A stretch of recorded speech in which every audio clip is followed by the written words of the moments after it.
আমাকে কিছু বলো না, শুধু আমার কাপড়টা পেঁচাই দিয়ে দিল। একটু ঘটনাটা খুলে বলেন প্রথম থেকে। ঘটনাটা হচ্ছে বাবু রাত্রে কান্না করছে, কিন্তু নার্স এই ব্যাপারে কোনো পদক্ষেপ নেয় নাই। না করার সকালবেলা ফজর আজানের সময় নামাজ পড়ে ওর স্ত্রী ফোন থেকে বাবুর শরীর ভালো না, নার্স আছে, নার্স তো নাই।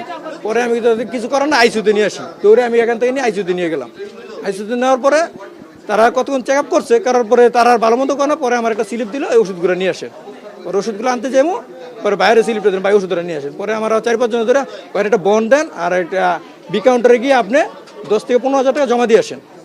আমি পরে করলাম, মানে আমার কাছে টাকা আছে বা নাই, কিন্তু আমি অনেক কী করলাম, আমি তো বাচ্চা অবস্থা দেখতেছি ভালো না। তারপর আমি দৌড়ে বাইরে গেলাম, ভাই আপনি কাগজটা দেন, আমি ওষুধটা কেটেন, আপনি উপরে গিয়ে দেখেন কী বলে। পরে বাইরে এসে বাইরে আবার করলাম, ভাই টাকা জমা দেওয়ার আগে লাইফ সাপোর্টটা চেক করেন। পরে লাইফ সাপোর্ট চেক করতে গিয়ে লাইফ সাপোর্ট না দিয়ে আর আমার বিল করা শুরু করেছি। আমার বলে টাকা দিয়ে আসছি। 12টা পর্যন্ত করেছিলাম। কালকে আমি 2টা পর্যন্ত নার্সে জিজ্ঞেস করছি রুগী ছাড়বেন কবে, আগামীকাল ছেড়ে দেওয়া যেতে পারে, রুগী এবং মা সুস্থ আছে। হাসপাতালে কিভাবে আসলেন, কতদিন ভর্তি ছিল, কিভাবে? না, আমরা আসছিল বুধবার দিন, রবিবার দিন। হ্যাঁ, এটাই আমার প্রথম বাচ্চা।